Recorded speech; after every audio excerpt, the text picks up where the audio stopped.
Em estúdio, para analisar os temas do dia, está como sempre às terças-feiras, João Ferreira Marques, Managing Director da White Star. João, muito bom dia. Olhando para este corte de rating, e porque os ratings te são familiares, por assim dizer, o que é que se faz quando uma Moody's diz, no relatório conhecido ontem já ao final do dia, que estes downgrades a algumas das principais economias do velho continente não foram maiores, porque há aqui uma certa convicção por parte dos líderes para salvarem o euro?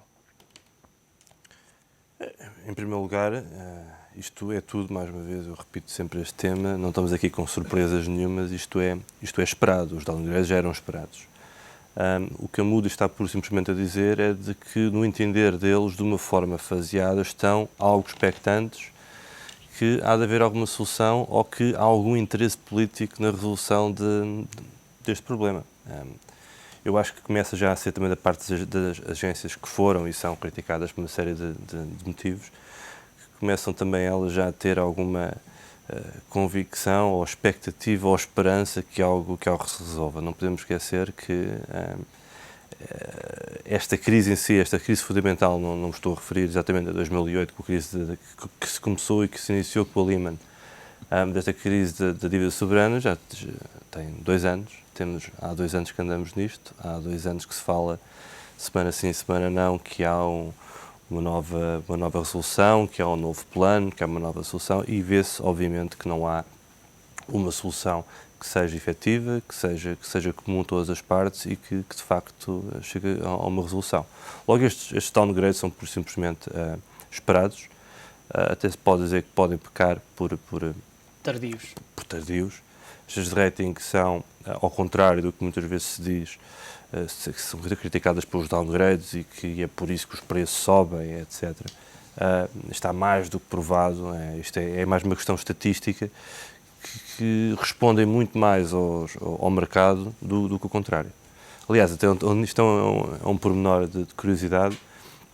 A única ação, que do ponto de vista estatístico das agências de rating, que muitas vezes, ou numa parte das vezes, antecipa o mercado, é as notas de potencial outlook. É a única coisa. Quando chega mesmo ao downgrade efetivo, o mercado já descontou, já esperou, etc. É óbvio que continuamos a ver impacto nos mercados, nomeadamente os mercados bolsistas, porque são mercados muito mais nervosos, muitas vezes dependentes de uma qualquer notícia, de expectativas e de outros temas que são um pouco mais voláteis, mas a nível fundamental e a nível do crédito, muito espantaria se alguém tomasse estes downgrades como novidade. O aviso deixado à navegação em relação aos AAA, França, Áustria e Reino Unido, é para ser levado a sério? Podemos assistir a um destes países a perder esse rating máximo? Se continuarmos neste caminho, que é um caminho para algures e que não parece ser o positivo e que ser um de resolução. Parece que as agências de rating, e desculpa pegar na tua expressão, parece que o que pensam nesta altura é que precisamente o caminho é para nenhuns e não para alguns. O caminho europeu. As agências de rating são analistas, há outros com mais expectativas. As agências de rating muitas vezes substituem-se a economistas de renome que pelo seu nome e pela sua estatura, por assim dizer, têm os seus comentários e as suas posições. As agências de rating, pelo contrário, os indivíduos não estão autorizados a esse tipo de solução. Normalmente é a equipa, e quando se fala das agências, são as equipas que transmitem esse tipo de mensagem. Mas acho que não me consigo assim recordar assim de ninguém que esteja extremamente confiante e que o que esteja a ser feito agora, o que quer que seja, porque sinceramente não consigo perceber qual é que é a solução ou as soluções que estão a ser apontadas, para além de pensos rápidos e outras soluções, que sejam positivas. E a verdade é que quem lidera, se olharmos para os dados macroeconómicos, quem lidera, digamos, a resolução de toda esta crise, a Alemanha, está a ter um desempenho, eu diria, bastante positivo perante esta crise. Um PIB a crescer 3%, o desemprego a cair, acaba por também beneficiar, e essa acaba por ser também a verdade dura para países como Portugal, mas a própria Alemanha está a ser também um pouco beneficiada. Eu não concordo tanto com essa perspectiva. É óbvio que os números são o que são, mas está a ser beneficiada no curto prazo. O seu risco nomeadamente nas exportações. Porquê? Porque estão dependentes, obviamente, da zona euro. Uma situação dramática e drástica para a zona euro vai-lhes ter um impacto a vários níveis. Nível de exportações, e eles estão extremamente expostos a nível de dívida também em relação à Europa, quer no setor privado, quer no setor público, etc. Por isso, estes riscos todos, por mais que se diga agora, pura e simplesmente que eu estou a beneficiar também, porquê? Porque é um safe haven. A nível de investidores, olham para a Alemanha como algo com menos risco do que outros países e também, é verdade, seja dita, beneficiam de serem estruturados, de terem um planeamento. Não se podemos esquecer, a Alemanha nem sempre foi assim. A Alemanha teve problemas do passado, resolveu-os. Não podemos esquecer que ainda há 20 anos atrás estavam com um problema, basicamente, das duas Alemanhas, que teve um custo enorme, que ainda não está resolvido. Tem situações que não estão ainda resolvidas. Existem cidades fantasmas na Alemanha, mas fizeram o trabalho de casa.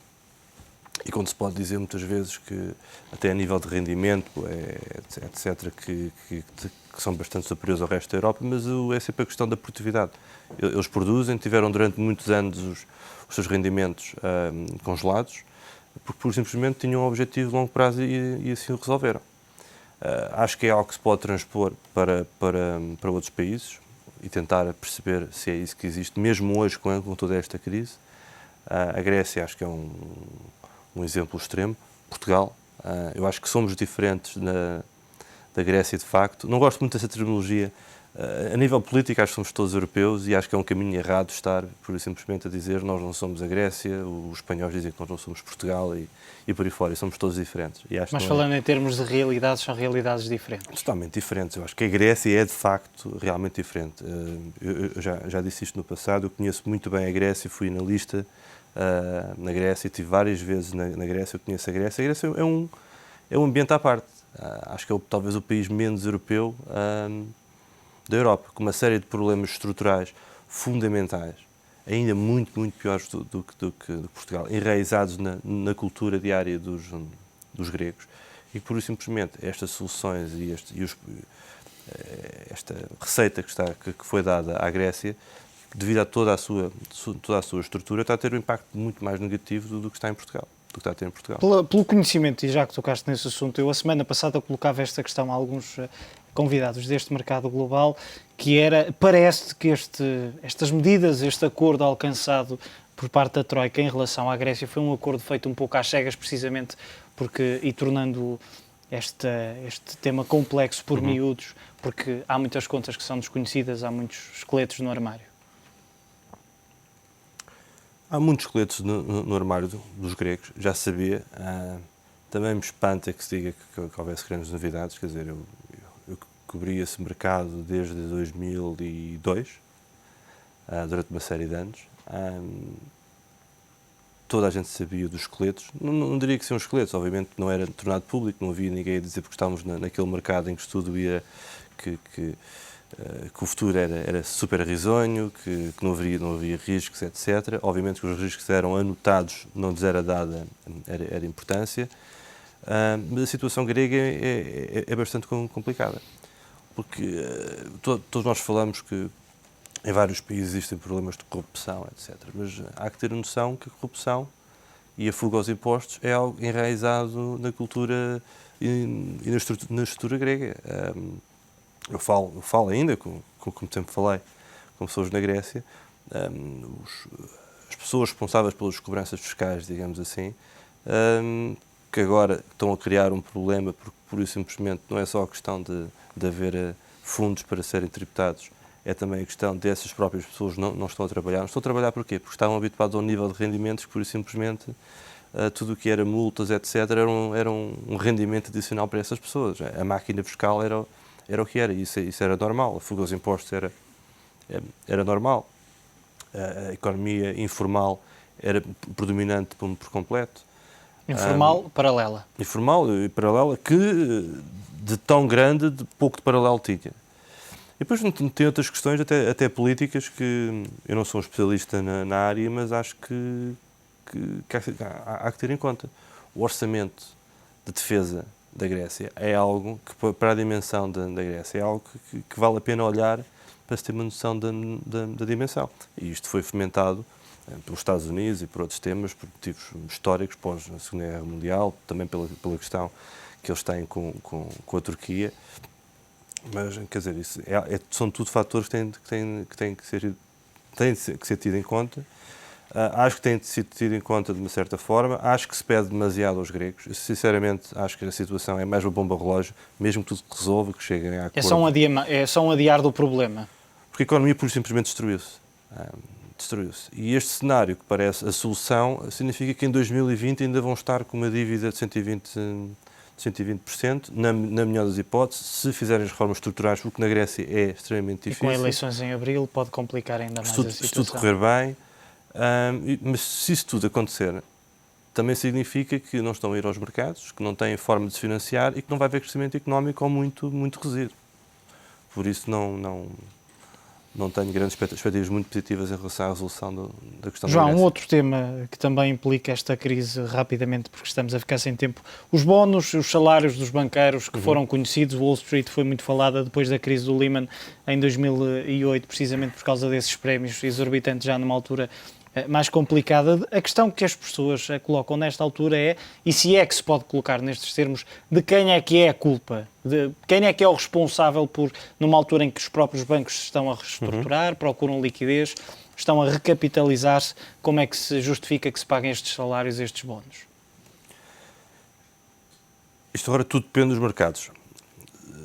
Sinceramente, há que ter atenção dois grandes eixos. Estamos a falar de Wall Street em si, dos Estados Unidos e de Londres. Nos Estados Unidos parece que é business as usual, os bónus têm havido a aumentar profissionalmente, mas isto faz muito parte da cultura norte-americana de premiar o sucesso. É óbvio que agora aqui é discutível o que é o sucesso olhando para o passado. No Reino Unido o tema tem sido bastante complexo, de uma forma mediática e política. Relembro que, por exemplo, ainda há muito pouco tempo atrás, o CEO do RBS, que foi colocado precisamente pelo governo inglês, que teve que abdicar do bónus que estava contratualizado, estamos a falar de 1 milhão de libras.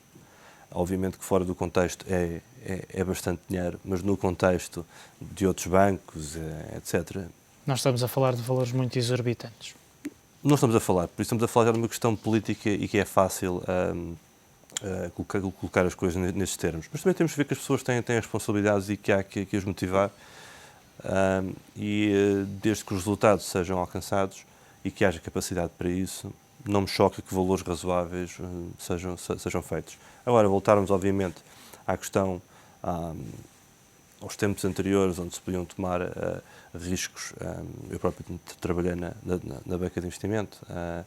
O fator risco-remuneração era imediato, ou seja, não havia alguma ligação da remuneração da compensação por algo que aparentemente era bastante positivo e tinha criado bastante valor. Tal era avaliado num ano e não era avaliado no médio e longo prazo, onde realmente o investimento poderia facilmente virar-se de uma forma negativa. Agora, parece-me que na maioria da banca essa situação está a ser regularizada e mesmo quando se falam destes números, uma parte destes números, a percentagem são pouco em cash à cabeça e tudo o resto é colocado no médio e longo prazo. João, muito obrigado pela tua análise. Muito obrigado. João Ferreira Marques, Managing Director da White Star.